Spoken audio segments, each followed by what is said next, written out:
Sa financial aid ng pamahalaan sa mga apektadong magsasaka at mangingisda sa Zamboanga City, ating tatalakayin kasama si Presidential Communications Office Assistant Secretary Joey Villarama, ang tagapagsalita ng Task Force El Nino. ASEC Joey, magandang tanghali.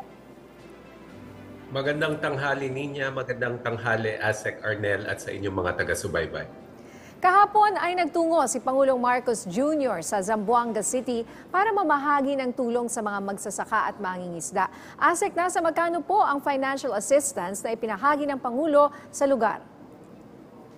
Kung susumahin po natin yung binigay ng Pangulo sa Zamboanga City, Zamboanga del Norte, Zamboanga del Sur, pati sa Zamboanga Sibugay, nasa 60 million pesos. Galing pa lamang yan sa Office of the President, hindi pa kasama dyan yung naipamahagi na at ipinamamahagi pa ng Department of Agriculture, ng DSWD, ng DOLE at iba pang ahensya na sama-samang nagtutulong para maibsan yung paghihirap ng ating mga magsasaka, mangingisda at ang kanilang pamilya dahil po sa epekto ng El Nino. So yung kahapon, Ninya, ay ang paunang presidential assistance.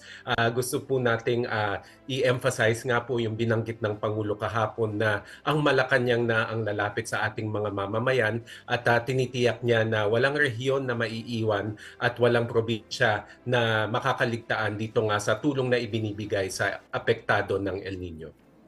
ASEC Joey, good afternoon. Mula sa financial assistance na ito, ilan na po mga beneficiaries ang nakinabang dito sa kabuuan?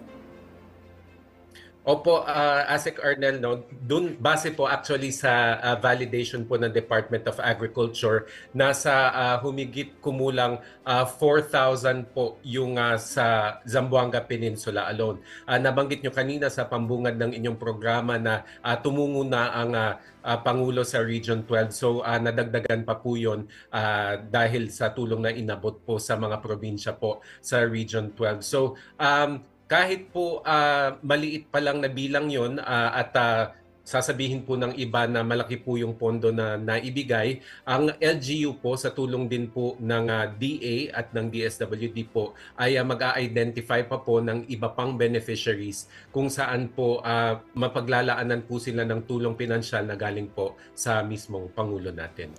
Bukod sa financial assistance, ano pa yung mga natanggap na tulong ng ating mga kababayan sa pagbisita ni Pangulong Marcos Jr. kahapon diyan sa Zamboanga City? Opo, kasama po ng Pangulo natin ang iba't ibang kalihim ng gaya po ng Social Welfare and Development. Nandyan din po si Agriculture Secretary Tiu Laurel.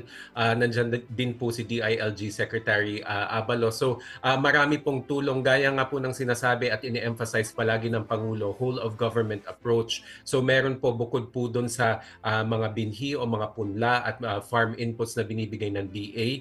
May tulong pinansyal din ang DSWD. Meron din pong trabaho na binibigay sa pamamagitan po ng programa ng DOLE at pati na rin yung Cash for Work program ng DSWD. So marami pong tulong hindi lamang po sa Office of the President nang galing, pero sa simula pa lamang, sa onset pa lamang po ng El Nino, mula nang makatanggap po tayo ng mga request for help, sunod-sunod na po yan. Gaya nga po ng sabi ng Pangulo kanina sa Sultan Kudarat, sabi niya, bahagi lamang ng tulong ang binibigay ngayon pero tuloy-tuloy naman at madaragdagan pa ang tulong na ibibigay sa mga naapektuhan po ng El Nino.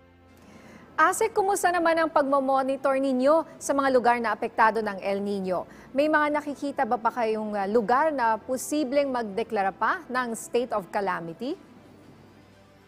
Every day, Ninya, actually nadadagdagan yung mga cities and municipalities na nagdedeklara ng state of calamity. So as of today, nasa 276 cities and municipalities. Meron pa tayong matatanggap na mga ulat na patungkol sa deklarasyon ng state of calamity. So kabilang sa bilang na yan ay 9 entire provinces at actually isang rehiyon ang BARM at marami dito sa mga probinsya na nagdeklara ng state of calamity ay nandito nga sa Mindanao.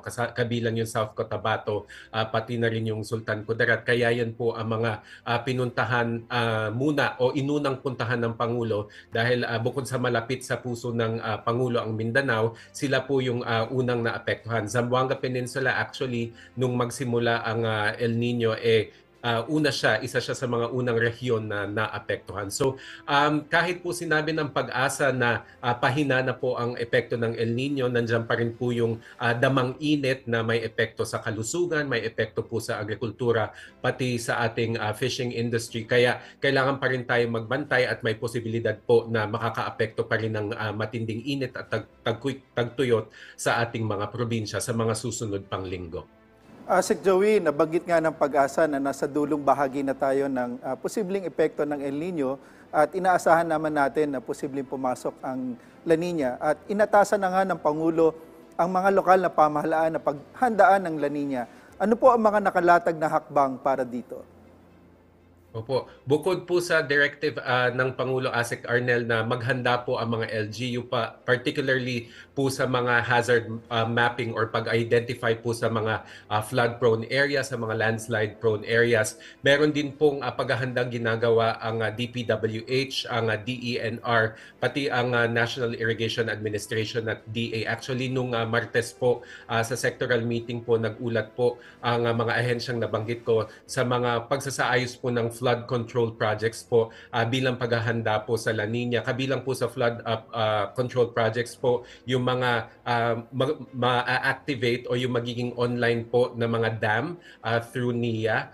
Meron pong ginagawang flood control projects ang DPWH. Kabilang dito po ay yung desilting at yung dredging po ng ating mga ilog kasi alam naman natin na mababaw na yung mga ilog natin at hindi nakakatanggap po ng tubig na galing po sa matinding pagbuhos ng ulan. At sa mga pagpupulong po ng Task Force El Nino, pag-usapan po yung pagtatayo ng mas maraming impounding facilities or yung catchment systems po para po sumalo po sa excess water po na magagaling sa matinding pagbuhos ng ulan na dulot ng La Nina. At yun po sana ang direktiba nga ng Pangulo mapakinabangan naman natin yung tubig na yon para kung magkaroon po ng drought, whether it's an El Nino year or not, kung regular summer season or drought lamang po, magamit po natin yung excess water na manggagaling sa matinding buhos ng ulan.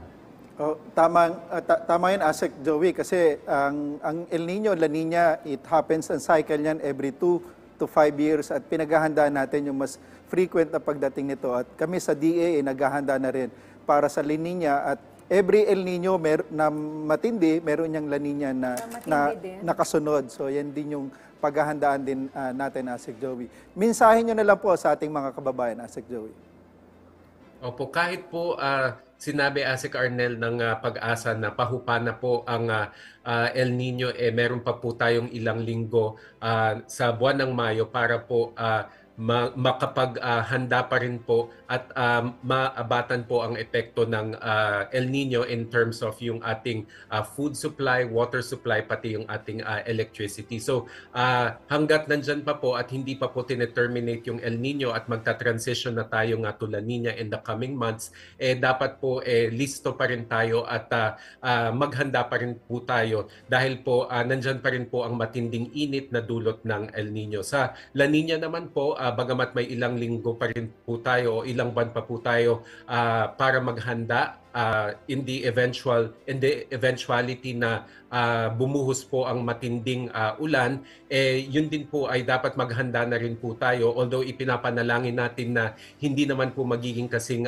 grabe po ang La Nina, bagkus kailangan pa rin po nating maghanda at gaya nga ng sabi ng Pangulo sa kanyang pag-ikot dito sa Mindanao, dapat po ay sama-sama tayo, dapat po ay unified tayo para harapin kung anuman ang krisis o kalamidad na will come our way in the coming weeks or months.